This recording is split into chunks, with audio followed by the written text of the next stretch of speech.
Want to know what your dog is thinking? Have a challenging dog behavior you need help with? The Dish on Dogs is your source for all your canine questions. Improve your relationship with your dog and deepen your understanding of your furry friend. Right here on the Dish on Dogs. Hi, welcome everybody. Today's Memorial Day 2020. We're up here obviously broadcasting from New York. Joined here by the lovely Jackie Bondanza. So, what do you want to talk about today? Okay. Well, our topic was going to be just kind of covering everything that's going on now and how it's affecting our dogs and our business, and to talk a little bit about the program we've been doing here, the Shed the Pounds program at Hounds Town. It was an old program that you had started many moons ago, and we just tested the program with our own dog. So I wanted to talk a little bit about that and do a little demo for those of you watching the video portion of this with Maggie, our own dog. But first, let's talk a little bit about, I know last week we touched on, the coronavirus pandemic, how that's affected us here at Hounds Town, what we've been doing for our staff, our customers, and our franchisees, and how it's affected our dogs. So we continue to kind of work through that and kind of pivot the focus now to make sure that all of the dogs that have gotten adopted, because one of the positive things about this whole pandemic is that a lot of dogs have been adopted out of shelters. You know, my sister's from Washington, D.C., and she said there's not a dog to be found in a shelter anywhere in the Washington, D.C. area, which is fantastic. On the flip side of that, all these new dogs coming into homes, as people start to get back to work, there's a concern that, dogs will develop things like separation anxiety and other behavioral issues. So that's kind of been our focus the past couple of weeks, is helping our customers get through that with their own dogs at home. So, but yeah, let's talk a little bit about, how this has affected, small business and our business and kind of our perspective on it. So why don't you... Right. I don't know what. Right. So from my perspective, it's going to be devastating to small business. Small business prior to this was in bad shape. So small business owners, whether it was a dry cleaner, any small business, barbershops, are going to be affected dramatically by this. And it's an untold story right now. So it seems to be that from all accounts, the coronavirus is leveling off, flattening the curve, whatever the words are. And many states are getting back to business. But I really don't think it's so early in the economic. It's really going to be a bigger crisis than this. And of course, it's unfortunately, in New York State, the government, it's not a political thing, by the way. It's not a Republican or Democrat or anything like that. But the government is controlling a lot, making a lot of decisions. And frankly, what I would say generally, the government really wouldn't, or politicians couldn't really run a lemonade stand effectively. And now they are dictating policies that, to me, even in our own business, we're allowed to open. We're an essential service, but grooming stores are not allowed. Now, that was quite ridiculous, honestly, right. And just it seems like a little bit of a crapshoot about what was deemed an essential business, what wasn't, and like you said, these politicians have people's whole lives and their fate of their whole businesses and millions of people, their employees, their kids, their families in their hands, and there seems to be not much rhyme or reason to a lot of it. Exactly, rhyme or reason. And I get it the first couple of weeks or days when nobody knew, similar to 9/11, the first couple of weeks of 9/11, no one knew if the world was coming to an end. So they made very dramatic changes. And I think that initially that was the right policy but now I question it. And I see it as two groups of people. There's people that are somehow getting money. Somehow they're either work for the government or they work for large companies, Walmarts, Targets, supermarkets. So teachers, firemen, cops. There's a lot of people that are getting paid. And not to mention, there's a lot of people also now on unemployment that are making more money than they normally would. Right. So there's not a lot of public outcry from them because they're, it's inconvenient. It's business as usual for a lot of people. It's business as usual, and they're even busier. So that was somewhat the case for us here at Hounds Town, which was obviously fantastic. We had a lot of healthcare workers, nurses, doctors, EMTs, pharmacists, people that had to go to work every day. Essential workers. They needed a place to leave their dog. We also had some customers who got stuck overseas on a trip and couldn't get back. So obviously we're dealing with live animals. So we have remained open. We've never closed. No, right. We were one of the fortunate ones. But as I said, the disparity or the, why a grooming shops don't require a lot of social interaction. You drop a dog off, you wash it. There's no transmission from dogs. There's obviously saying there's very little transmission from surfaces. So I guess it's frustrating, and I see the frustration of small business owners more than the average person who, if you're home somehow collecting a paycheck, whether it's from unemployment or a stimulus check, you see this from a different set of eyes. But if you own a dry cleaner and you're literally, your business is going to be gone essentially because you can't pay the rent. You can't. So I have a lot of empathy for them. I know what it's like to run a small business. I understand what it's like to get the first customer that comes in the door and you ring it through the register, the excitement of that. And a lot of people, and then we can talk about franchising. Small business, as I said from the beginning, it was suffering. Small businesses prior to this was suffering. Because small business has a difficult time to compete with corporations. Especially businesses like restaurants. They're working with such small margins to begin with that, and almost every business, or at least every service business, relies on volume, right? So now they're telling restaurants they can open at 25%. Well, that doesn't really help them, just like it wouldn't help us because our margins are in our volume. Right. Almost any business is based on volume. So it's going to be difficult. But Walmart's, Home Depot's, if you own a carpet store, the carpet store is closed, but you can go to Walmart or Home Depot and buy carpeting. So it's really frustrating to me. I look at it now, since this happened, these major companies, like I said, they become kind of museums. I see they're packed. The parking lot of Lowe's, you can't get in the door, and there's lines out the door. And people are kind of now, lawnmowers are like statues. That was their focus to get out of their house so anyway, that's my big frustration. I do think this is why the power of franchising works. So Hounds Town, it's a combination of corporate and we support small business. So a small business person literally could not do what we do, meaning advertising. We must spend God knows how much, $250,000 a year, how much do we spend on advertising? Well, you mean system-wide? Yeah, system-wide. Probably. I don't know off the top of my head. But lots and lots of money on multiple different levels. So I think the power of franchising is in the power of the brand and the support of not only a corporate team that does this 24/7, but fellow franchisees in different markets that are experiencing different things. So to be able to come together and have a support of other 50 to 75 people and not, have to go through something like this alone, there's a huge value in that. Right. And smaller and emerging franchises like ours, we lean into larger systems also, like the International Franchise Association. They have been phenomenal in helping us, helping every franchise get through this and understand how to support our franchisees in the right way, how to react quickly and change paths very quickly. So it's been definitely eye-opening to understand how strong the backbone of franchising actually is in moments like this when it's really dire. Right. And prior to it being dire, we've talked about this a lot. Franchising, it's the mom and pop operation supported by a corporate team. So it's very sadly, mom and pops are not going to survive because they don't have the power. They can't do a website like we have. They can't do all the target marketing. Right. Well, they don't have a full-time marketing team, that's dedicated just to marketing. Right. During the past 8 weeks, our brand director, Corey, and the rest of our marketing team, their sole focus was figuring out how do we get customers in the door. Right. When we're on this 100% workforce lockdown. And guess what?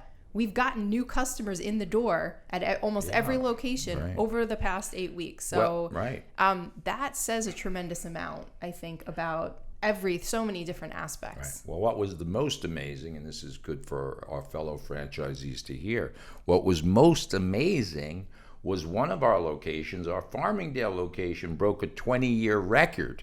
So on one Saturday 2 weeks ago, they had 44 daycare dogs, which we never had that in any location, anytime Right. in the height of a booming economy. We never. So our brand directors, our marketing team, and of course the franchisees were able to come up with a marketing program that they literally broke records in this time when New York is closed. So I Right. was pretty surprised by that.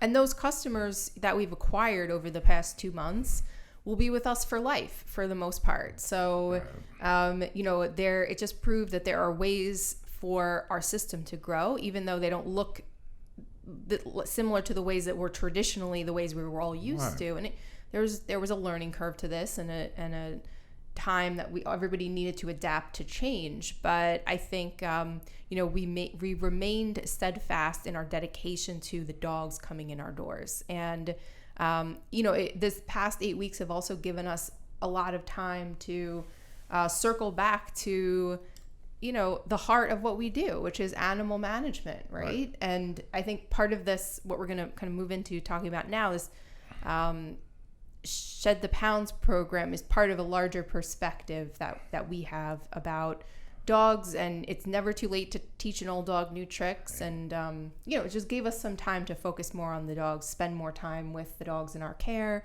our shelter dogs. Right. Well, we took this time to kind of retool some of the things we did in the past. So we call this Shed the Pounds, but truth of the matter is it's a program designed to provide consistency, leadership, and structure in the dogs that it doesn't exist at home. So Maggie, our 8 or 9 year old, rescue dog. Yeah, she's got to be at least 9. She's 9 years old. She was kind of, obese, and so we call it Shed the Pounds because we also know that in our 2-week program, not only are we instilling behaviors that we'll try to demonstrate in a little while, but we can also affect her health, her overall health. So the notion that you can't teach an old dog new tricks, Maggie is an example of this. And she's an example of a few things. Of course, Maggie had a dog partner, Clyde, we had to put him down last week. Yep. And they were together they were like husband and wife. That's what we called them, because they didn't get along with many other dogs, but together they were a team. With each other. Yeah. Right. So they were with each other 24/7. For 7 years. For 7 years. So obviously you would think that, we talk about separation anxiety and how these things affect dogs. The truth is, in this case, what our plan was to distract her from the loss of Clyde, her partner, her litter mate, so to speak, her pack member. Our plan was to distract her by putting her through our 14-day training program, which distracted her, and she was more focused. Now she's focused more on humans than she is on another dog. So with that, today's her graduation day.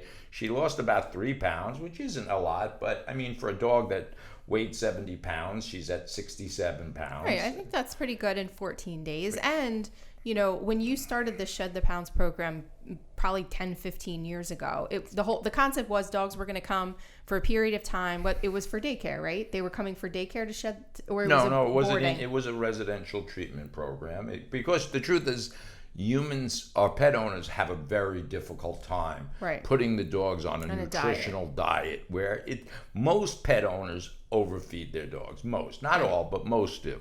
Most dogs self-regulate their weight. So a lot of times, 70-80% of dogs will just eat what they need and walk away from it. Some of them are gavons that will just continue to eat, but they're kind of the exception to the rule. So, just generally, dogs that come to Hounds Town for daycare, very few dogs are overweight. Right. We don't have that. So with Maggie, so it's always residential. When you really want to modify a dog's behavior, you need consistency. So the problem when people come for a day and then bring the dog home, and then there's family members, everybody, 3 or 4 people are doing 3 or 4 different things. Dog is never going to have the consistency, the structure, and leadership that it needs. Now, when Maggie's done, which is today, the only thing left out is we're doing something that we did many years ago as well, as our AKC Good Citizen. We used to do that through Hounds Town charity. So the AKC, the American Kennel Club, has a very simple behavioral test that pet owners dog owners can do, and they get certified. It's a certificate. It's not advanced obedience, just that your dog has general manners. General good manners. Right. They're not overly aggressive. And I think it's a great idea because, one of the things when I testify in court on dog bite cases and so forth, when I see a pet owner whose dog accidentally bit somebody, and then I see that they participated in this AKC Good Citizen Award, it doesn't mean that the dog could never bite anybody or hurt anybody. That's silly. Right. But it does mean the pet owner took it serious enough and was ahead of it and went through this and got an AKC Good Citizen certificate. And that the dog is not overtly aggressive and generally has good manners. So it doesn't mean that the dog doesn't have the propensity for, to bite another dog or a human. Just that at some point the dog did pass through this test and demonstrated his ability to do Right. these 10 behavioral things that are meaningful. Right. Because it does mean that the dog is able to kind of function in society without being a threat to anybody. Right. And frankly, when there is a dog bite accident, accidents occur. Dogs will bite people. Police dogs bite people accidentally. Service dogs bite people. So dogs bite. We talk about this all the time. They only have their mouth and teeth to resolve conflict. So if their tail gets stepped on or they have an ear infection and you pet the dog with an ear infection and it snaps at you, that's all the dog can do. Right. I mean, that's reasonable. That's a reasonable reaction from the dog. And I think we as humans tend to have a big misunderstanding about what is reasonable for a dog. When a dog snaps, growls, bites, what is reasonable and what's not reasonable? Right. So dog bites, you're very correct there. So it's put in one definition, a dog bite. So if a dog bites somebody, unfortunately, nobody really takes their time to think it out. Dogs bite for a reason. Dogs are not psychotic, and they just don't randomly wake up one day, sneak out of the house, and become serial killers. We know that. Their dog bites are triggered by something. We might not always know why, just like in human behavior. There's always a reason for human behavior. Sometimes we just can't figure out what it is.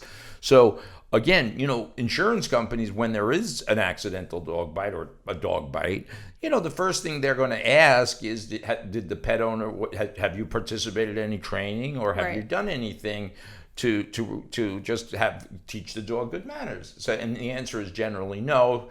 But with this AKC, American Kennel Club Good Citizen certification, it's simple. It's very straightforward. You could Google it, I guess, and you can see what the requirements are. Yeah, you can see. I think there's 10 aspects that include the dog has to walk on a loose leash. He's got to be able to sit on command. You've got to be able to shake the AKC test. The evaluator's hand. Just to demonstrate that the dog's not out of control and he's not aggressive towards a stranger. So very basic stuff. But, over the past 2 months, we've really kind of had more time to focus on how can we implement some of these things. And like I bring it back to, the dog and what's best for the dog. So we tested out the Shed the Pounds program, which we may eventually roll out something similar system-wide so that our franchisees at a certain point can get certified and offer some type of very basic behavior program that might combine this AKC aspect. Good Definitely. Citizen test. So one of the things we are working on behind the scenes is we're working with Bergen Hounds Town, Steve and Anthony, and we're developing a program that'll probably be available in the fall or early next year. But it's going to be something simple where our customers can avail themselves to a service that will prepare the dog and teach it good manners. So it's kind of a funny kind of thing, and I'm very careful. I don't want to just do things like everybody else does. So you can go to Petco and pay $100 and get, and there's really no benefit to it. So I want to strategize, and we have been strategizing a way, as I said, so that certain franchise locations will train with us here at our corporate location, and they'll be able to develop something. So, for example, this AKC Good Citizen Award certification. So maybe if your dog if you're struggling to get your dog to sit, or to do a behavior that is required by the AKC, our franchisees in our different locations will be able to help you. Maybe while the dog is there for a day of daycare, you'll say the dog is horrible, he won't do this, he won't do that, he jumps or he pulls. And so the goal of our program will be that you can tell that to a certified franchisee, and they'll work with the dog 2 or 3 times to prepare him for the very simple AKC test. Right. And our challenge with rolling out a system-wide behavior program has always been that our philosophy is very different than a lot of other quote-unquote behaviorists. We do not use, we're not offering tricks for treats. We're not using clickers. So it's a very natural, more natural way of teaching dogs leadership. And that philosophy is somewhat of a struggle to teach to other people. So our behavior, all the training that you've done, the behavior training that you do is completely contingent on the skill of the handler or the owner. So our struggle has always been, how do we take what we know how to teach dogs and then teach the owner how to implement the same thing? So that is a huge gap. Right. That has existed for many, many years. That's always that way, right? So the big gap in dog training anywhere is you're not really training dogs. You're training humans to be leaders, provide structure and consistency. So if you have a household with 5 adults, 3 children, it's going to be almost impossible to have any level of consistency, leadership, and structure. And this is where dog training fails. So I think the good thing is we're going to put together, so we've been working for 14 days with Maggie. And I've kind of videoed the different aspects of it and how simple what we do is. So it's kind of counterintuitive. So many dog trainers, dog behaviorists, they're making things complicated when it doesn't have to be complicated. Right. So if you see Maggie, we'll be able to put this up on Facebook somehow. We can we'll show her progress video. Progress video. And the point was we worked every day with her for 14 days. Not long-winded. It's 10, 15, 20 minutes a day, but they're through the consistency of teaching her how to go place, how not to pull on the leash. And I'm happy to say today, on her 14th day, we're working with her off a leash, up, and we're walking down one of the busiest streets in Ranghaka, although it's not that busy. But my point is, that's with us, and that's obviously we're familiar with this, and we understand dog behavior. So the point is, an old dog, new tricks. It's not a trick. It's just structure that the dog wants. And when you give the dog the structure, they're actually happier. Oh, I cannot even tell you how happy this dog is. I mean, I think this is like one of the highlights of her life, honestly, to see her every day being worked with. She's really engaged and enthusiastic, and it's clear that she wants and needs the leadership and that she really loves the structure of being trained and pleasing. And we're training her, literally you're training her right now while we're filming this. So she's on her place, and Mike's now working on the long stay with her. So it's very easy to incorporate our philosophies into your everyday life. Right. It's actually very simple, but you have to wrap your arms around it. You have to understand the dog's needs, and this is what the focus of our show is. Understanding dogs don't think, see, or act and process information like we do. So the challenge for humans is we don't understand that. So you have to take your time to understand how the dog perceives its world. And like Jackie said, what's most remarkable, you're going to see this dog staring at the handler, constantly looking up at the handler. So we are like most pet owners. We had 2 dogs, Clyde and Maggie, and they were kind of free to roam around the backyard on their own. They'd bark when they saw something. We'd yell at them to shut up. And that we were kind of typical pet owners. But the problem was, as this is going to be very clear, is they were up to their own devices to manipulate their world. So if they saw a squirrel, they chase it, they bark, they heard noises.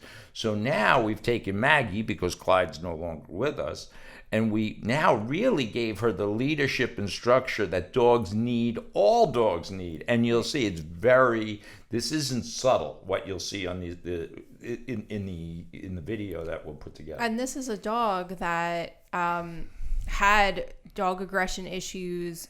She couldn't be grouped. She's had issues before. She wasn't that it's not like she had no issues. So it just goes to show that you can also adapt dogs, although you cannot change their personalities. You can certainly work with them to adapt and fix certain aspects of their behavior that are not appropriate and not acceptable. And Maggie is certainly a testament to that. Right. I think one of the misnomers are, and I've been doing this for so long, and that's why sometimes I'm reluctant to do dog training, because people don't get the concept. They can't pay me to train their dog. They can pay me to set behaviors, to go place, to come when you call it. All of these things I can set.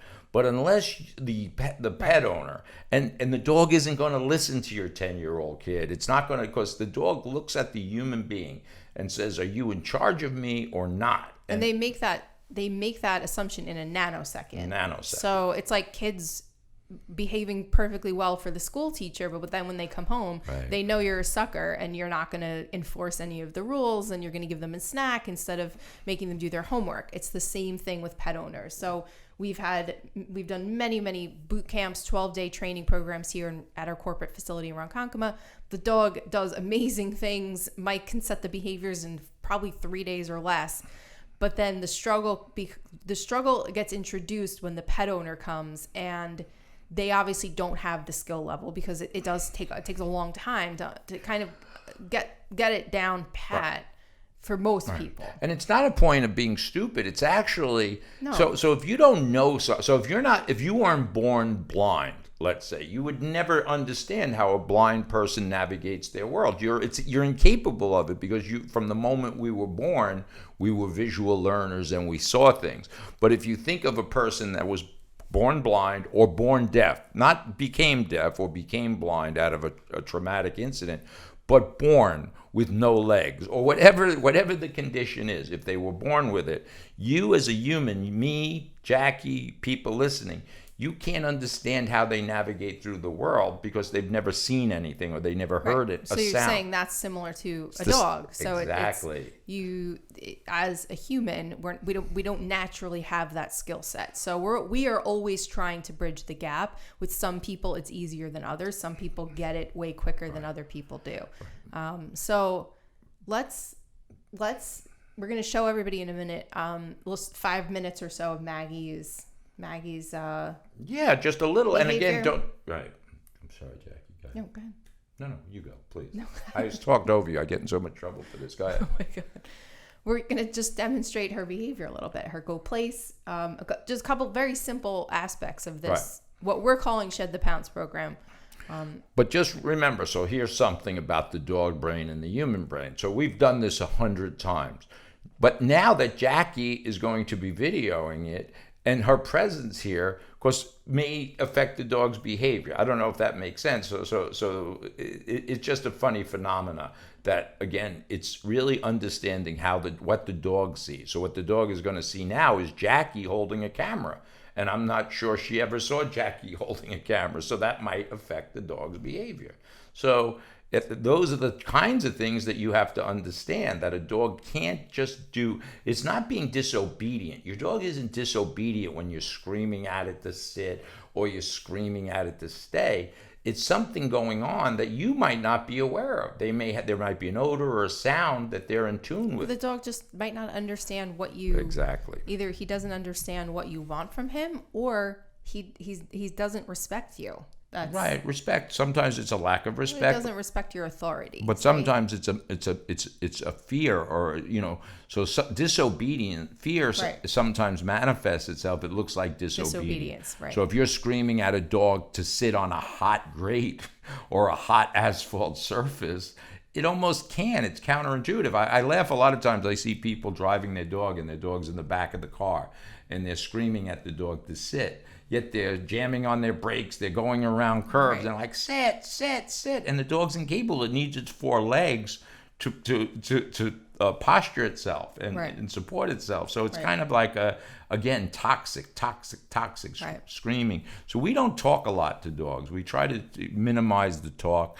Most dogs react to movement and some minor sounds. So is that the plan then, Jackie? Yeah, that's the plan. Let's go out. For all of the audio, people listening on audio, we'll try and verbalize this as much as possible. Right. So, all right, here we go.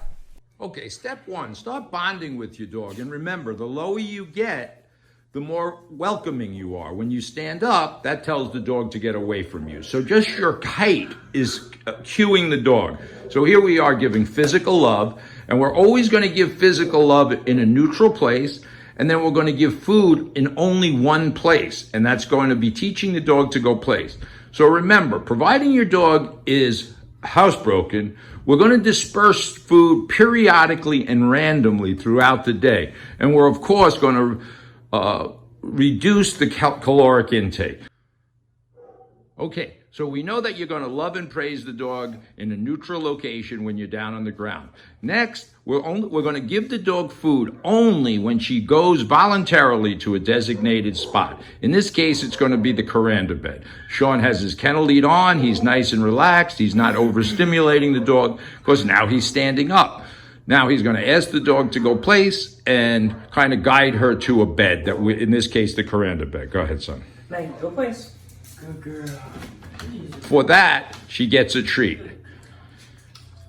Now we're just going to build on this. We're going to teach her to stay there for 15, 20 minutes. Remember, she had to have all her exercise. She has to have relieved herself. She has to have run around for a minimum of 20 minutes. So now we're just going to cut, and we're going to build on this go place command. So we're moving along with our training, our weight loss program. The other problem we have, so we're going to disperse food throughout the day. There's not a better time than everybody at home self-quarantining to teach your dog to do this. Remember, though, also, you can gain weight by giving the dog too many treats. So we're going to reduce this down. All you're doing is marking behavior. As you can see, Maggie is waiting for the cue from the handler. The handler is just going to get low, clap his hands, and that will be the cue for the dog to get off her bed and come to the handler. Go ahead. Drop down low. Okay. And that's the cue. There's not a lot of talk here. This is where all the love comes in. And we love, love, love, not on the bed, in a neutral place in the middle of the floor. When we're ready to do this again, the handler is going to stand up, snap his fingers, tell her to go place. Maggie, go place. Go place. Maggie, go place. So she needed a little guidance. In this case, rather than give her another big treat, he's just going to take a little tiny taste of peanut butter. This is just as good. So it doesn't always have to be a big milk bone. If you give away 20 milk bones, the dog's not going to lose weight. So it's more of the taste and the reward than the food. This dog is not hungry, trust me. So this is how we move this process forward. Then Sean's going to walk away, tell her to stay. She doesn't have to because he knows. So if you're consistent with your body language and the dog, this is the simplest thing. This dog will never get food again until she is in a designated spot. We're going to finish this exercise up by the handler dropping low, clapping. That's the cue. There's no talk. Now we got to fulfill her other needs, which is exercise. So we're going to take her out and satisfy her need to run and interact with other dogs. Okay, we're moving Maggie's weight loss program along. It's only Saturday. We haven't even been doing this for a week. Monday, she's going to get weighed in. We're taking this bed on the road now. So before we took her out, she had to run around on the field for 10 minutes to pee, poop, and whatever. So we know that need has been taken care of. We know she's had water, and I know she's had very little food this morning, a half of her normal diet, because we're going to supplement it. So the handler is just going to step out with his left, and the dog is going to go on to his left side and start healing. Go ahead. This is healing. So we're adding this. Good. Then fast pace, normal pace, about turn. The dog is doing great, no corrections. So the dog adjusts. That's when you know you got a good heel, when the dog adjusts. So it's going to look like that. That's his normal pace, and I'm going to ask him to slow down. Now the dog is on the left. She doesn't need a lot of exercise. You got to take in mind, she's 10 years old. Now the handler is going to slow down, and coming to a stop is her cue to sit. Beautiful. She's going to love. That was perfect. And try to get the sweet spot. So he kind of hit the top of her head. You see the dog is checking in with the handler. This is what it's all about. He's got his leash in his left hand. We're going to introduce the stay command. So for the purposes of introduction, he's got to get the leash in his hand. He's going to say stay and pivot out with his right. Then he's going to drop the leash. Back up a little bit. So that was a little bit too much. Then he's going to go back, love her. He goes back to her side, waits till he gets to the side, loves her physically. He's going to head towards her bed. And this is the intro. Go ahead, left foot forward. Good girl. Go place, bed. Go place. Good girl. Good. Get a treat. Just moving along. Handler's relaxed. This is a different location, so it's going to be a little different for the dog. Handler drops the leash, keeps moving. If he needs to help her, there, he just pats his leg. He's praising her. So every time you change the environment, it also puts pressure on the dog. So now we're far away. He's really far away. She's on her bed. We're doing off-leash obedience. Right about there. Now come in a few steps. Come in about 5. Yeah. Now drop down. This has got to be real exciting. Go ahead. Drop down. Okay, yeah. Good girl. Good. Excellent. We exercise and do agility every day. It's like Rocky Balboa working out. Remember, though, we have to take into consideration she's an older dog and overweight. So we got to introduce this slowly. The handler's going to slow down. The dog is going to stop. He's going to praise her. And then we introduce these agility items. There's simple things you could have at your house. They're picnic benches. He's got his leash in his left. Notice the dog is looking at him for direction. He's going to step out with his left and make this fun. Good girl. Good girl. Good girl. Maggie, go please. Nice. Good girl. And it can be praise or food at this point. You can't overdo it. Even though she looks young and healthy, she's old. So we have to take that into consideration. And he can walk away now, and that's the end of our training for today. So now we're starting off leash. The handler, we're on a busy street. The handler's relaxed. Because we've been so consistent for the last 14 days, he doesn't need a leash anymore. And we're doing this on a main road. Plenty of distractions. He's not looking, talking, or touching. He's standing up straight, looking ahead. He's got a nice pace. Where he goes, she goes. And now he can be, obviously, he's more animated. He's more relaxed. Now he's going to call her to him by getting low. Then he's going to stand up, ask her to heel, and walk away. Let's see how this goes. Love, love, love, love, love. Stand up. And now we're back off leash. All right, so Jackie, continue with what we were talking about. Well, why don't you just tell everybody what you just... Oh, so we did a very little demonstration with Maggie. And as I said, it's nothing, these things aren't big things. But if you think of it in regards to your own pet at home, if you put a dog on its bed and you ring the doorbell or start vacuuming the floor or start rolling walls or bringing out food. So we're not looking for big behaviors. We're looking for simple behaviors that a dog can connect to. So right. Dogs connect to behaviors very simply. Mm-hmm. And humans can't understand it. It's very difficult. I've had dogs that are obsessed with the electric window in the car, your power windows in a car. I've seen dogs go crazy trying to kill the window because it would go up and down. That's an extreme situation, but most dogs will be triggered by any movement. And that's benign. It's a benign, odd behavior. But some of these other behaviors, like really overreacting when strangers come over or when the doorbell rings, those can become more dangerous behaviors as the dog ages. So I think our point is, with all of these programs, Shed the Pounds, basic manners, basic obedience training is to teach the dog his place and to teach him structure, leadership from the very beginning of your relationship with the dog. Right. But Maggie has demonstrated that, even if you rescue a dog at 5 or 6 years old, and despite his history, and even if you have had the dog since a puppy and you haven't instilled any of these things, right? There's never not a good time to start doing this, because the dog will react very quickly. Here's the funny thing. Dogs know this because they're dogs. So they're social pack animals that respond to movement. Right. So once you're consistent with your movements, so it's usually the lack of consistency. And that's why we do this for 12, 14-day program, because we know here it's in a controlled environment. So we know that their nutritional needs will be exact.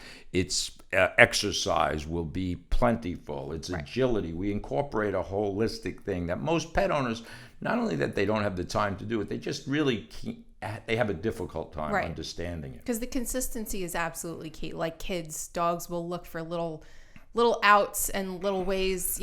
Like kids, they'll gravitate towards kids because kids tend to be less consistent. You know what I mean? Like I so do. they'll gravitate towards different members of the family. If not every member of the family Right. is consistent. And I think that, again, not to keep reiterating the same thing, but that's where the frustration comes when people want a trained dog or pay to get their dog trained. The dog is only going to listen to the person who is the leader and who is consistent with the dog. So if you ask the dog to jump when you come home from work, but then you yell at the dog for jumping when you're going to work, that's Right. a huge... It's a mixed message. It's a conflict. It's a conflict that the dog brain can't understand. So the dog's not being mad or bad. It's Right. just reacting to the way you just confused them. So again, we always go back to anthropomorphism. Dogs especially suffer from this. If you see a polar bear swimming in Alaska, you don't feel bad for it that it's going to get cold, or a seagull swimming in ice cold water. But that's what nature has designed them to do. And a dog is a social pack animal that requires structure. And as we say it always, we get the dogs from a shelter or wherever. They're not with any natural pack members, animals. And then we start to try to make them human in a way. And we Right. try to, And that's where the problems really come in, is the dog is often very conflicted. And it's amazing to see. I've seen it over the past 7 years. All of the dogs that when they go through these programs, or they come to Hounds Town and go into one of our natural packs, the change in their behavior in a positive way is pretty astonishing. And just seeing Maggie go through this the past 2 weeks, she's so much happier. Oh, yeah. And she's just so much more, she just seems more content. And Definitely. So anyway, this is what we've been focusing on these past 2 months or so. How can we make dogs' lives better? There's a million different ways we can do that, but this is our way here at Hounds Town. Just one of many ways that we've been focusing on. And what we do here is really irreplaceable, very frankly. Social interaction with other dogs is a necessity. And especially young dogs, 6 months to 3 years. Obviously, there's certain dogs that are just good couch potatoes. They're very responsive. They get along with everyone, and they just have a balanced temperament. Right. But they're the exception to the rule. If you have a 6-month-old to a 3-year-old dog, generally speaking, they need a lot of activity. And the best activity is with other dogs because they're dogs. So, Right, absolutely. And the value of the Shed the Pounds and having the dog here for 14 days at Hounds Town is they're getting so much exercise during the day, running and tumbling and playing with other dogs. Maggie actually didn't have that because she's not great with other dogs. So that's probably why she didn't lose as much weight Right. as She only lost 3 could pounds. have if she was in a pack playing 12 hours a day. That's where these dogs really get a ton of stimulation and exercise. Right. That's really unmatched to any amount of leash walks, ball throwing, anything that you could do at home. That's true. That's true. And unfortunately, some of the rescue dogs, like Maggie, so if you get a dog that's 1 or 2 years old and she was never socialized as a younger puppy, like at 3, 4, 5, 6 months old, and they're just separated, and maybe they were in a house where they were fence fighting and they just never were allowed to interact. A lot of their behaviors or personality was formulated by the time a dog is 2 or 3 years old. Their personalities are pretty much set. Their behaviors can be modified. But Maggie, for example, Right. she just doesn't do well with other dogs. So they get into her face and she doesn't like it. It's not like she wants to kill other dogs, Right. but she doesn't prefer to be with them. So that makes And that's it... unusual, That's because unusual. dogs are pack animals. But Right. when you get a dog that's not great with other dogs, you just have to adapt. That's certainly what we've done with Maggie. Yeah. We've had other dogs that don't get along with other dogs, and they just they have different needs. So understanding the dog's needs is... And accepting them for who Right. they are, just like kids. Humans have different personalities, except the dog. We had Zara here. She was Right. a great dog from the shelter, a beautiful Alaskan Malamute, but she was difficult to adopt. She doesn't like other dogs. So a pet owner said, that's fine. We don't have other dogs. And Right. so now Zara's living happily ever after. Yep. All right, So what else you got our, to say? That's our spiel today. I think we're probably over our minutes. Yeah, So keep watching us here on The Dish on Dogs. Check out our other Facebook pages for updates on some of these programs we'll be rolling out over the coming weeks and months. And you'll put this video, you'll edit this little video and put it on we'll Facebook. put it on so everybody can see the evolution of the program, see what we're talking about, see how easy some of this is to do at home with our guidance, watching our videos. So we'll see everybody next time. Thanks for watching.